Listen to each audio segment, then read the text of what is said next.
Mobile phone से आप अपने दोस्तों से सीधे बात कर सकते हैं, पर अगर इसी मोबाइल फ़ोन पर आपको ऑनलाइन कुछ खरीदना हो, तो आपको एक बिचौलिए की ज़रूरत पड़ती है, जो विक्रेता को गारंटी दे पाए कि आपने पैसे दे दिए हैं। पर क्या ये मुमकिन है कि एक क्रेता और विक्रेता आपस में सीधे समझौता कर लें, बिना किसी बिचौलिए की सहायता के? ब्लॉकचेन नामक एक नई टेक्नोलॉजी ऐसा मुमकिन कर रही है। ब्लॉकचेन को आप एक वितरित डेटाबेस यानी डिस्ट्रीब्यूटेड डेटाबेस मान सकते हैं, जो कि एक दो कंप्यूटरों पर नहीं, हजारों लाखों कंप्यूटरों पर प्रतिलिपित है। ब्लॉकचेन का हर एक कंप्यूटर हर एक रिकॉर्ड के पूरे इतिहास का वर्णन रखता है। यह डेटाबेस एन्क्रिप्टेड है, यानी हर एक रिकॉर्ड गोपनीय तरीके से दर्ज किया गया है। ब्लॉकचेन फॉल्ट टॉलरेंट भी है, यानी अगर इस सिस्टम में कुछ कंप्यूटर खराब भी हो जाते हैं, तब भी यह सिस्टम ठीक तरह से काम करता रहता है। ब्लॉकचेन डेटाबेस एक सार्वजनिक बही खाता यानी पब्लिक लेजर है, जिसमें कोई भी नए समझौते या रिकॉर्ड को दर्ज करने के लिए कई सारे साझेदारों की स्वीकृति की जरूरत पड़ती है। इसको हैक करना बहुत मुश्किल है, क्योंकि ऐसा करने के लिए हैकर को एक ही क्षण हजारों कंप्यूटरों को एक साथ हैक करना पड़ेगा। यह कारण है कि हम ब्लॉकचेन को एक सुरक्षित टेक्नोलॉजी मानते हैं। ब्लॉकचेन का पहला प्रयोग हुआ था 2008 में, जब बिटकॉइन नामक एक डिजिटल मुद्रा का आविष्कार हुआ।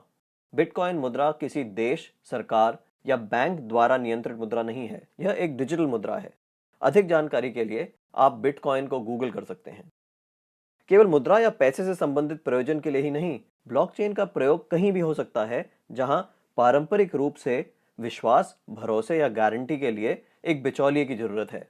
जैसे वह सभी सौदे जिनकी आज नोटरी पब्लिक या किसी सरकारी संस्था को पुष्टि करनी पड़ती है। मान लिया जाए कि आप एक मकान खरीद रहे हैं। आप चाहेंगे कि इस सौदे को सरकारी रजिस्ट्रार के यहाँ दर्ज किया जाए, ताकि आपको एक सरकारी दस्तावेज मिले जो साबित करे कि आप उस मकान के कानूनन मालिक हैं।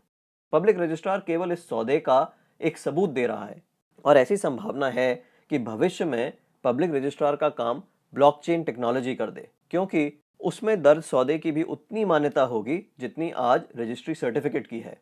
सार्वजनिक होने की वजह से इसमें घपले की संभावना भी कम होगी।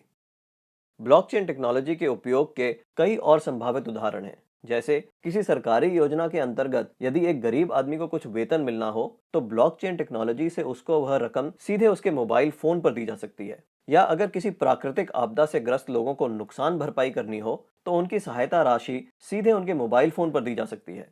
इससे भ्रष्टाचार भी कम होगा। शिक्षा में भी ब्लॉकचेन का इस्तेमाल हो सकता है। कागजी डिग्री के बदले छात्रों को ब्लॉकचेन आधारित डिग्री दी जा सकती है। इससे जाली डिग्री की समस्या का भी समाधान हो सकता है।